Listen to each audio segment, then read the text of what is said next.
नमस्कार, स्वागत है आप सभी का। आपके साथ मैं हूं स्वप्निल। मरुधरा का सियासी घमासान हाईकोर्ट पहुंच गया है। आज काफी कुछ हाइलाइट्स रही, सिलसिलेवार आपको बताते हैं कि आज इस घमासान में क्या कुछ हमें देखने को मिला। सुबह से चल रहे सियासी घटनाक्रम की 10 बड़ी बातें जान लीजिए। बागी विधायकों को नोटिस का कल तक जवाब देना है। बागी विधायकों की याचिका पर सुनवाई डबल बेंच में होगी। याचिका पर कोर्ट ने यह फैसला सुनाया है। पायलट खेमे की संशोधित याचिका की एप्लीकेशन पर सुनवाई हुई। पायलट कैंप की ओर से हरीश साल्वे ने पक्ष रखा, अभिषेक मनु सिंघवी ने सरकार का पक्ष रखा। सरकार की दलील रही कि संविधान से जुड़ा मामला है। पायलट गुट ने नोटिस की संवैधानिकता पर सवाल उठाए। महेश जोशी ने कहा कि जल्दबाजी में, हड़बड़ी में याचिका दाखिल की गई है। 18 विधायकों की ओर से हाईकोर्ट में याचिका दाखिल हुई थी।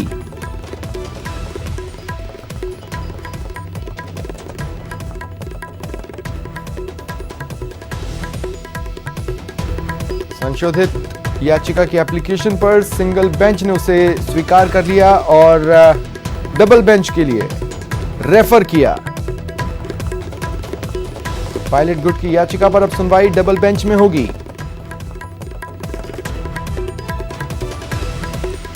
ये दिन भर के सियासी घमासान की 10 बड़ी बातें हैं, जिसमें किस तरह से टर्नआउट हुई।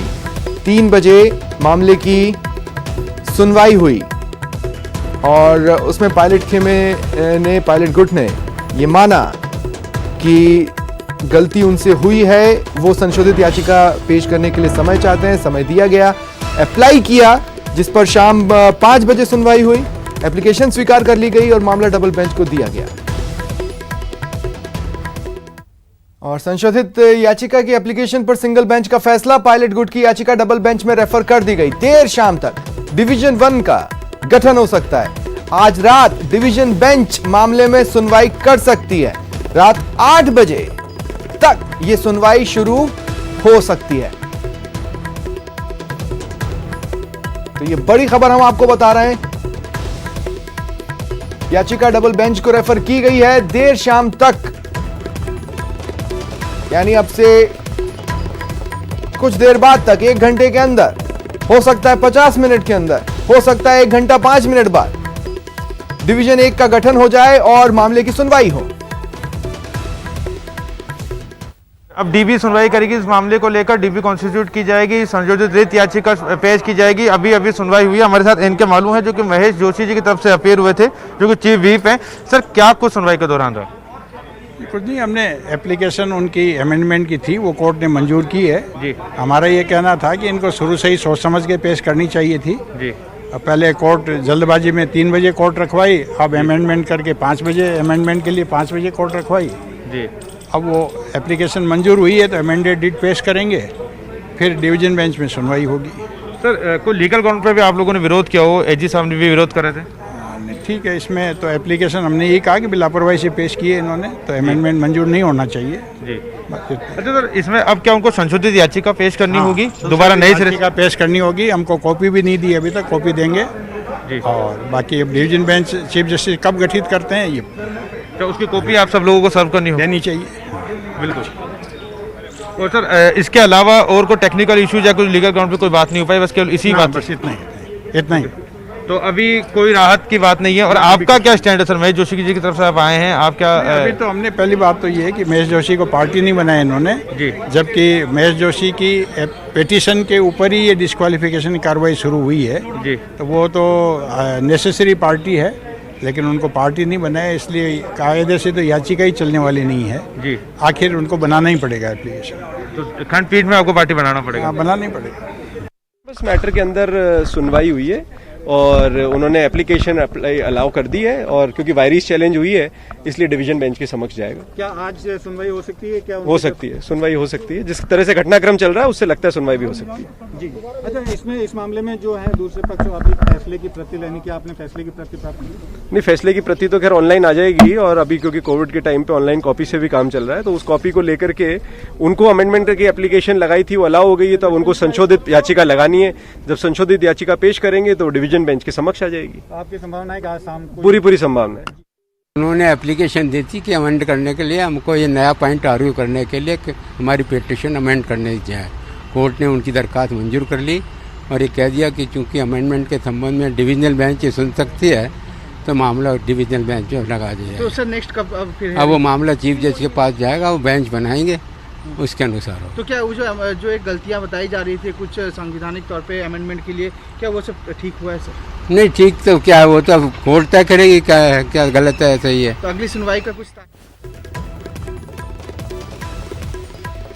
और हाई कोर्ट से ये बड़ी खबर पहुंच रही है। सीजे इंद्रजीत महांती की खंडपीठ मामले की सुनवाई कर सकती है। सीजे और जस्टिस प्रकाश गुप्ता की खंडपीठ ये सुनवाई कर सकती है। यानी डबल बेंच के लिए जो दो नाम सामने आए उसमें एक तो सीजे इंद्रजीत महांती खुद हैं और जस्टिस प्रकाश गुप्ता हैं। ये दोनों डबल बेंच में हो सकते हैं और संशोधित याचिका पर सुनवाई कर सकते हैं। आज ही ये सुनवाई हो सकती है, रात 8 बजे ये सुनवाई हो सकती है। डबल बेंच में जो दो नाम हो सकते हैं उनमें से एक नाम तो खुद सीजे का हो सकता है और दूसरा जस्टिस प्रकाश गुप्ता। इनकी बेंच, इनकी खंडपीठ सुनवाई कर सकती है।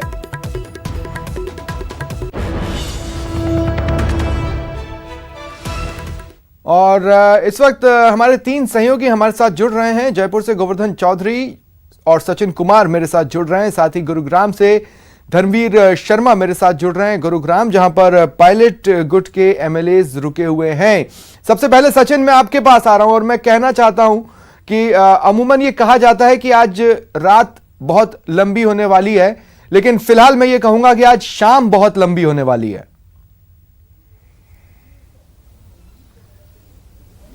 बिल्कुल, आप बिल्कुल सही कह रहे हैं, क्योंकि इसी शाम का इंतजार लगातार पायलट ग्रुप भी कर रहा है और उसको उम्मीद है कि इस शाम से और इस रात से जो है उसको राहत मिलने की उम्मीद भी नजर आ रही है।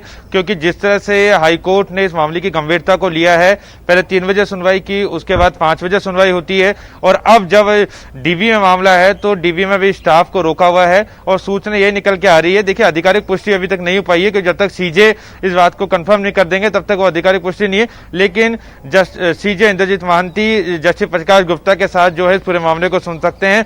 क्योंकि देखिए, इस बात का अंदाजा इस बात से भी लगाया जाएगा कि जस्टिस सबीना इस समय जो है जयपुर में मौजूद नहीं है। जस्टिस पंकज भंडारी जो है वो इस पूरे मामले में एक्सेप्शन कर चुके हैं। तो ऐसे में माना यही जा रहा है कि सीजे इंद्रजीत महांती और उनके साथ जस्टिस प्रकाश गुप्ता की बेंच का गठन हो सकता है और ये दोनों जो हैं इस पूरे मामले की सुनवाई कर सकते हैं। 7:30 बजे का समय जो है वो टेंटेटिव पहले से आया हुआ है। जब सिंगल बेंच में सुनवाई हुई थी 5 बजे, तभी जो रेस्पोंडेंट वकील है, याचिकाकर्ता के अधिवक्ता है, इन सबको कह दिया गया था कि वह 7:30 बजे के आसपास डीवी का गठन हो सकता है। लेकिन फिलहाल अभी भी उस आधिकारिक घोषणा का होना बाकी है जो कि कुछ ही समय में हो सकती है। जी बिल्कुल सचिन, और इस बीच धर्मवीर मैं आपके पास आ रहा हूं। देखिए, मोटे तौर पर तो मीडिया के कैमरे से और लोगों की निगाहों से बचना चाहते हैं कुछ चेहरे, लेकिन अब जब जयपुर से खबरें पायलट गुट के विधायकों तक पहुंच रही हैं तो क्या उनकी चहलकदमी या बेचैनी कुछ ऐसा आपने नोट किया? हेलो,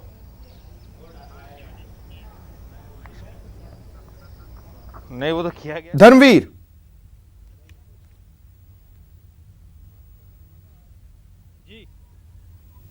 जी मैं ये कह रहा हूं कि जयपुर में जो हलचलें चल रही हैं वो पायलट गुट के समर्थकों तक पहुंच रही होंगी, तो अपने कमरे से बाहर आकर चहलकदमी करते हुए या कोई बेचैनी या ऐसा कुछ आपने नोट किया?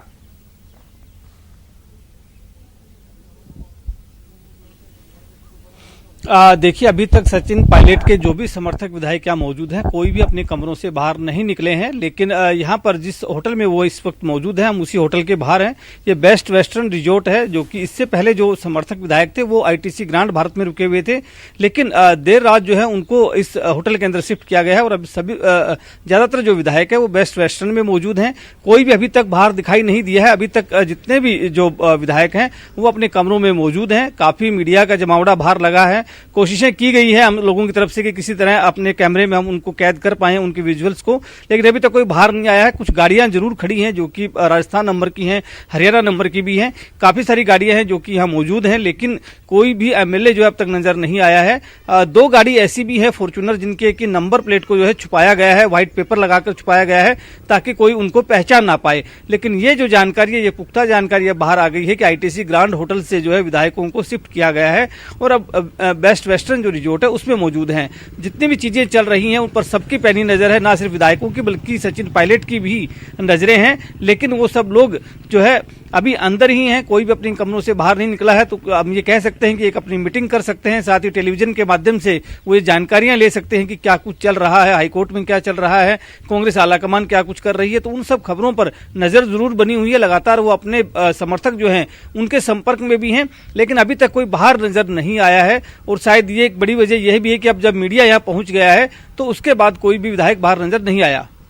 चलिए ठीक है गोवर्धन, मोटे तौर पर अब देखिए, कहना ये चाहता हूं कि जो घर की लड़ाई है, बहुत हल्के शब्दों में कह रहा हूं, टेक्निकलिटी पे वर्ड्स को मत पकड़िएगा, मैं सिर्फ ये कह रहा हूं कि घर की जो लड़ाई है वो कटघरे में आई है और जो सियासत है मोटे तौर पर वो सिविल केस में बदल चुकी है।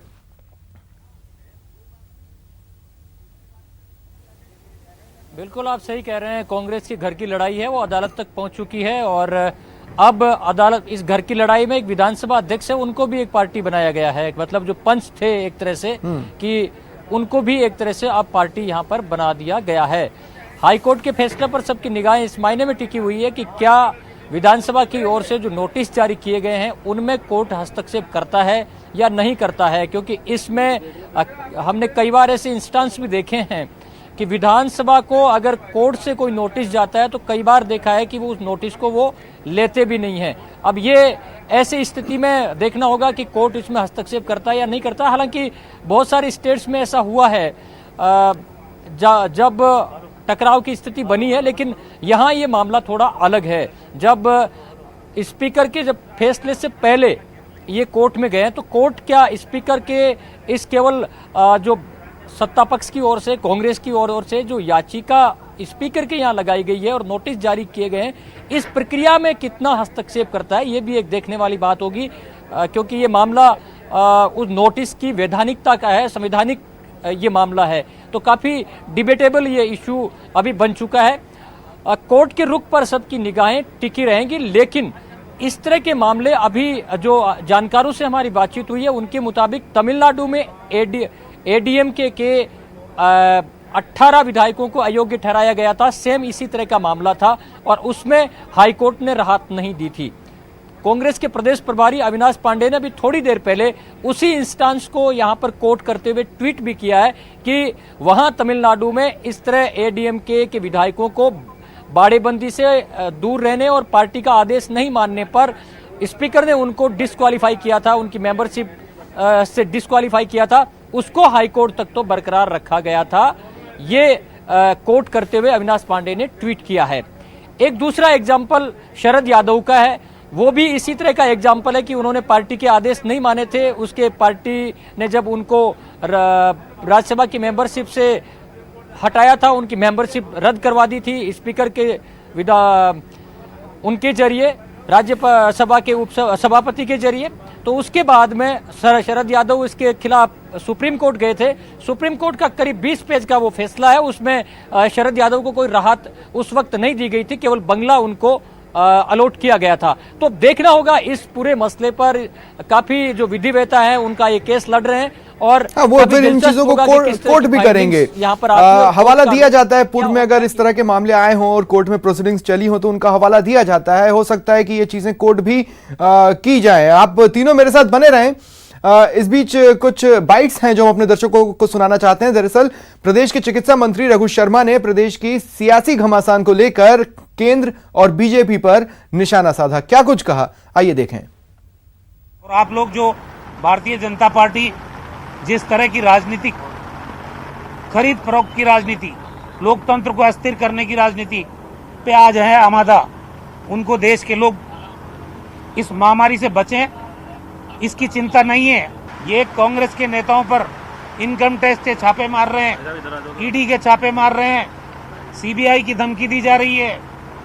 ये लोकतंत्र को कमजोर करने की साजिश है इनकी, और ये राजस्थान में कामयाब नहीं होगी। मुख्यमंत्री जी के पास सारे अपडेट हैं। कल भी उन्होंने कहा सबसे ज्यादा सूचनाएं मुख्यमंत्री जी के पास है। जिन लोगों ने भारी बहुमत के साथ भारतीय जनता पार्टी की दिल्ली में दोबारा सरकार बनाई, आज आम आदमी की जिंदगी खतरे में है, लेकिन बीजेपी को परवाह नहीं है। खरीद फरोख्त के जरिए चुनी हुई सरकारों को गिरा चुके हैं और राजस्थान में भी गिराने का प्रयास कर रहे हैं। हम दावे के साथ कह सकते हैं ये वीरों की धरती है।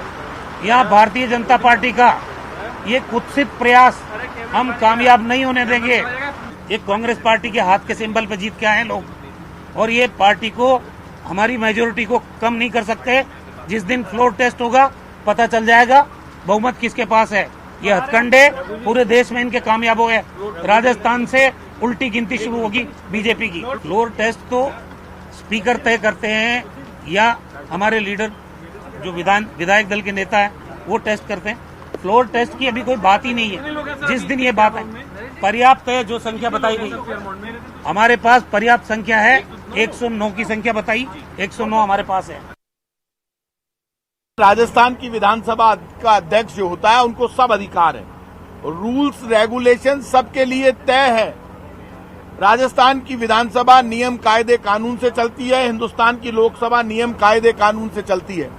हर विधायक का कानून कायदा तय है कि वो किस नीति के अंतर्गत, किस कानून के अंतर्गत अपनी पार्टी के विरुद्ध जा सकता है या नहीं जा सकता है। जब आपके ऊपर डर पैदा हुआ तब भाषा बदल गई।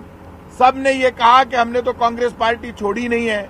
जब आपने कांग्रेस पार्टी छोड़ी नहीं है तो आपको कांग्रेस विधायक दल की मीटिंग में आना पड़ेगा, आपको कांग्रेस की मीटिंग में आना पड़ेगा, आकर अपनी बात रखनी पड़ेगी। ये सीधा सीधा षड्यंत्र है। भारतीय जनता पार्टी पीछे खड़ी है, तभी तो भारतीय जनता पार्टी के इशारे पर इनकम टैक्स और ईडी एक्टिव हो गई। इनकम टैक्स ने धड़ाधड़ छापे मारे। राजस्थान में कभी भी इस तरह की परंपरा नहीं रही कि जब इस तरह से सरकारें गिराने की कोशिश हो और विपक्ष भी उसमें शामिल हो जाए। यहां पर तो पहली बार मैंने देखा है कि कांग्रेस के लोग कैंप में जाते हैं और उनकी पैरवी और उनके प्रवक्ता बनने का काम भारतीय जनता पार्टी के नेता करते हैं। श्री प्रताप सिंह खाचरियावास ने भी प्रेस कॉन्फ्रेंस कर जमकर निशाना साधा। हमारे तीनों सहयोगी हमारे साथ लगातार बने हुए हैं, लेकिन यहां पर फिलहाल रुक रहे हैं एक छोटे से ब्रेक के लिए। कहीं जाइएगा नहीं, जल्द हाजिर हो रहे हैं।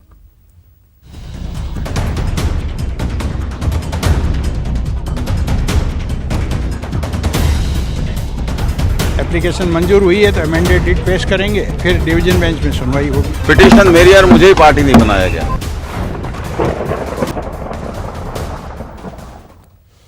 और हमारे तमाम सहयोगी हमारे साथ बने हुए हैं। गोवर्धन और धर्मवीर हमारे साथ लगातार बने हुए हैं। साथ ही इस वक्त मेरे साथ जुड़ रहे हैं लवली, जो कि हाईकोर्ट के बाहर मौजूद हैं। सचिन कुछ पलों के लिए उन्होंने हमसे विदा ली है। लवली, मैंने कहा कि देखिए अब हम ऐसे समय में एंटर कर चुके हैं जब हर पल लगता है कि कुछ बड़ी ब्रेकिंग आने वाली है, लेकिन अदालत में जो चीजें होती हैं या जो कार्रवाइयां होती हैं वो बेसिकली अपने प्रोसेस से चलती हैं। कुछ और जानकारियां मिली हैं क्या?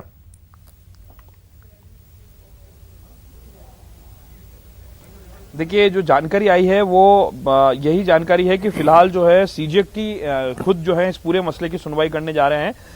सीजे की बेंच में इस पूरे मसले की जो है सुनवाई वो होगी, और आज ही रात को जो डिवीजन बेंच है वो इस पूरे मसले की जो सुनवाई, जो आज जो फैसला है जो वो सुना देगी। सबसे बड़ी और महत्वपूर्ण बात यह है कि सुनवाई के बीच में अविनाश पांडे का एक ट्वीट आया, शायद आप तक जानकारी पहुंची होगी, जिसमें उन्होंने तमिलनाडु का एक जिक्र किया। हाँ जी, इस बारे में गोवर्धन बता रहे थे, लेकिन क्या ये ऑफिशियल हो गया है कि सीजे खुद अब डबल बेंच का हिस्सा होंगे? बिल्कुल, ये ऑफिशियल हो चुका है, और सीजे इंद्रजीत महांती की जो खंडपीठ है वो इसमें सुनवाई करेगी। सीजे और जस्टिस प्रकाश गुप्ता की खंडपीठ जो है, सीजे और जस्टिस प्रकाश गुप्ता की जो खंडपीठ है वो हाँ, ये जानकारी हमको मिल रही है कि वो हालांकि आधिकारिक रूप से बेंच का गठन हुआ है क्योंकि अभी कोई कैमरे के सामने नहीं आया, लेकिन ये तय है कि सीजे की जो खंडपीठ है वो इस पर सुनवाई करेगी। अरबाज कुछ इनपुट्स के साथ पहुंचे। अरबाज जी, क्या इनपुट लेकर के आए हैं आप? देखिए, पूरा मामला सुबह से सभी की नजर है। जो पूरे राजस्थान में जो सियासी घमासान चल रहा है, इसमें मुख्य न्यायाधीश तय कर लिए गए हैं। अब इससे कुछ ही देर में जो है सुनवाई शुरू हो जाएगी, क्योंकि जूनियर जज का इंतजार किया जा रहा है, क्योंकि सीनियर जज मौजूद हैं। जब डिवीजन बेंच यहाँ पर बनाई जा रही है इस पूरे मामले में, जब वकील लंदन से और पता नहीं कहाँ से जुड़े हैं, तमाम लोग यहाँ पर पहुंच चुके हैं। ऐसे में सभी का इंतजार ये रहेगा कि जो 7:30 बजे का बताया जा रहा था वक्त, उससे थोड़ा आगे जाएगा। 8 बजे के करीब इसमें मामले में सुनवाई होगी। और सुनवाई में अभी जो इनपुट्स हमारे पास में आ रहे हैं, अंदर तैयारियां पूरी हो चुकी हैं। जो जज हैं मुख्य न्यायाधीश, वो खुद यहाँ पर मौजूद हैं। सुबह से इस पूरे मामले को काफी गंभीरता से ले रहे हैं। और साथ ही साथ जो जस्टिस प्रकाश गुप्ता का नाम बताया जा रहा है, क्योंकि संभावित वही हैं जो कि इसमें हो सकते हैं। लेकिन प्रकाश गुप्ता का इंतजार हो रहा है, मुझे ऐसी जानकारी मिली है। देखिए, इंतजार के बारे में ही बताया जा रहा है कि क्योंकि अवेलेबल जो जज हैं अभी जयपुर के अंदर, और वो इस पूरे मामले में जिनका कोई एक्सेप्शन नहीं है, क्योंकि दूसरे जज भी मौजूद है लेकिन उनका एक्सेप्शन है क्योंकि उनके रिलेटिव इसमें पैरवी कर रहे हैं पूरे मामले के अंदर। ऐसे में प्रकाश गुप्ता जी ही बताए जा रहे हैं, वो पहुंचेंगे और थोड़ी ही देर में ये कंफर्म हो जाएगा, क्योंकि संभावना ये भी जताई जा रही है कि इन्हें एक बड़े अपडेट के साथ में सचिन पहुंचे। सचिन, क्या अपडेट मिला कोर्ट? बिल्कुल, देखिए डीबी बन गई है। 7:40 पर सुनवाई होगी। जस्टिस प्रकाश गुप्ता और मुख्य न्यायाधीश के बेंच में सुनवाई होगी। सब कुछ तय हो चुका है। 7:40 पर सुनवाई तय होगी। हालांकि मीडिया को अंदर जाने से मना किया गया है। पहली बार राजस्थान हाईकोर्ट में हुआ है कि मीडिया को अंदर अलाउ नहीं किया गया। काफी स्ट्रिक्टनेस जो है आप देख सकते हैं कि गेट पे भी आपको दिखाई देगी। दिखाने की कोशिश करेंगे गेट पे हो रही है, क्योंकि कहीं ना कहीं जो आज पूरे दिन भर जो मशक्कत चली है, उसके बाद ये आदेश आए हैं कि जो है मीडिया कर्मियों को अंदर परमिशन नहीं होगी अंदर जाने की। अमूमन इस तरह का घटनाक्रम कभी राजस्थान हाईकोर्ट में नहीं देखा गया। मीडिया को हर सुनवाई में अंदर जाने की परमिशन दी जाती है। तो इस वक्त की सबसे बड़ी खबर हम बता दें, डीबी का गठन हो चुका है, डबल बेंच का गठन हो चुका है और अब से ठीक 18 मिनट बाद इस मामले की सुनवाई होगी। हाईकोर्ट से ये बड़ी खबर सहयोगी सचिन, लवली और अरबाज हम तक पहुंचा रहे हैं। सीजे इंद्रजीत महांती की खंडपीठ मामले की सुनवाई करेगी। डबल बेंच बना दी गई है। दूसरा नाम जस्टिस प्रकाश गुप्ता का सामने आया है, जो कि इस मामले की सुनवाई करेंगे। ठीक 7:40 पर यह सुनवाई शुरू होगी, यानी अब से ठीक 18 मिनट बाद, 18 मिनट से भी कम वक्त के बाद सुनवाई शुरू हो जाएंगी। हालांकि पहली बार ऐसा हुआ है, अमूमन सुनवाई के दौरान पत्रकारों को बैठकर सुनवाई देखने की इजाजत होती है, लेकिन पहली बार, संभवतः पहली बार ऐसा हुआ है कि मीडिया को इससे दूर रखा जाएगा। यानी सुनवाई जब चल रही होगी, पक्ष को और विपक्ष को जब सुना जा रहा होगा, जब वहां पर बहस हो रही होगी, उस दौरान मीडिया का कोई भी बंदा, कोई भी मीडिया कर्मी मौजूद नहीं होगा।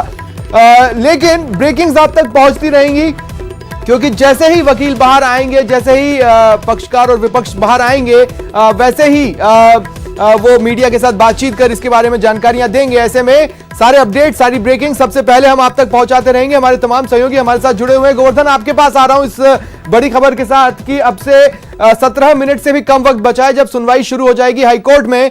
मेरा सवाल आपसे यह है कि एकाएक शाम 4:15 बजे के बाद ये जो तेजी से घटनाक्रम बदला, पहले सिंगल बेंच में सुनवाई हुई और उसके बाद अब डबल बेंच भी 7:40 पर सुनवाई शुरू कर देगी। ऐसे में गहलोत खेमे में, गहलोत गुट में किस तरह की हलचलें आपने नोट की?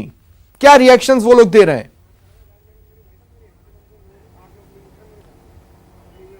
बिल्कुल, यहाँ होटल में भी इसी पूरे मुद्दे को लेकर के विधायकों के बीच में भी चर्चाएं हो रही हैं। साथ ही जो वरिष्ठ नेता हैं वो भी आपस में एक दूसरे से संपर्क में है कि क्या रहता है, क्योंकि कांग्रेस की ओर से भी वकील हैं, वो काफ़ी देश के जाने माने वकीलों को इस पूरा केस को लड़ने के लिए वहां पर पैरवी के लिए खड़ा किया गया है। मुख्यमंत्री अशोक गहलोत यहां से सीएम निवास पहुंचे और उन्होंने भी ऐसी खबरें आ रही हैं कि कुछ विधिवेताओं से इस पूरे मसले को लेकर के चर्चा की है, क्योंकि इसमें जो अलग अलग याचिकाएं दायर हुई हैं उस पूरे केस में विधानसभा अध्यक्ष को भी पार्टी बनाया गया है पूरे प्रकरण में। और अगर किसी तरह की कोई राहत की गुंजाइश यहाँ पर नजर आती है तो इसके पूरे प्रयास यहाँ पर सचिन पायलट के खेमे की ओर से किए जा रहे हैं। हालांकि जैसा कि मैं पहले बता रहा था कि जो सत्ता खेमा है उसकी ओर से जो विधानसभा अध्यक्ष के सामने याचिका प्रस्तुत की गई है उसमें काफी ठोस आधार उन्होंने रखे हैं। अब ये आधार कितने ठहरते हैं, क्योंकि सीधे तौर से देखिए ये उनको डिस्क्वालीफाई करने की याचिका पर फैसला विधानसभा अध्यक्ष को कल करना है। 1 बजे तक इन विधायकों को जवाब देना है। इससे पहले ये विधायक अब हाईकोर्ट चले गए हैं। हाईकोर्ट में आज अगर ये फैसला इनके पक्ष में नहीं आता है तो बाद में ये जाकर के सुप्रीम कोर्ट में भी अपना पक्ष रख सकते हैं, सुप्रीम कोर्ट में याचिका दायर कर सकते हैं। और शायद स्ट्रेटेजी यही इन्होंने बनाई है कि पहले हाईकोर्ट जाया जाए, क्योंकि पहले खतरा ये था कि अगर सीधे सुप्रीम कोर्ट चले जाते तो सुप्रीम कोर्ट हाईकोर्ट में याचिका दायर करने के लिए कह सकता था। इसलिए ये स्टेप बाय स्टेप एक रणनीति अपनाई गई है। देश के नामी वकील दोनों पक्षों की तरफ से पैरवी करने के लिए खड़े हुए, सबको इंतजार रहेगा। सहयोगी धर्मवीर जो हमारे साथ जुड़े हुए हैं, धर्मवीर आपके पास आ रहा हूं। ठीक है कि चलो जो विधायक हैं, जो पायलट गुट के विधायक हैं, वो अपने कमरों में हैं, बाहर नहीं आ रहे हैं, मीडिया के कैमरे पर दिखाई नहीं दे रहे हैं, मूवमेंट नहीं कर रहे हैं। लेकिन वो जो अन्य मूवमेंट समर्थकों की तरफ से आपने धर्मवीर आज शाम को न्यूज़ 18 राजस्थान पर बताई थी, क्या उनकी मूवमेंट भी स्थिर है या वो मूव कर रहे हैं, अनऑफिशियली बातचीत कर रहे हैं?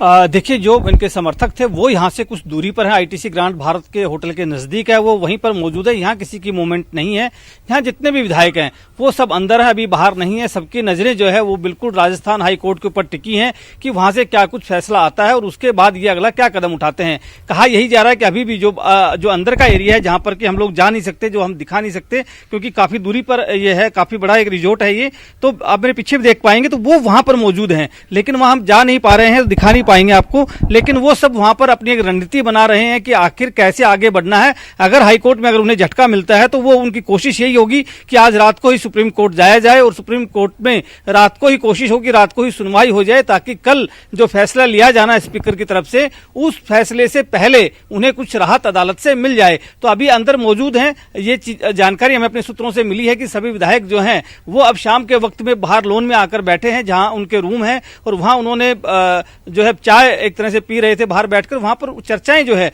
वो इसी बात को लेकर के हैं कि किस तरह से आगे उनको राहत मिलती है हाई कोर्ट से या नहीं, और अगर राहत नहीं मिलती है तो सुप्रीम कोर्ट में जाया जाएगा, और सुप्रीम कोर्ट में अगर जाते हैं तो क्या कुछ फैसला होता है। चलिए, आप तीनों बने रहे मेरे साथ और मैं आगे भी आपसे बातचीत करूंगा, अपडेट्स लेता रहूंगा। फिलहाल एक ब्रेक के लिए रुक रहे हैं।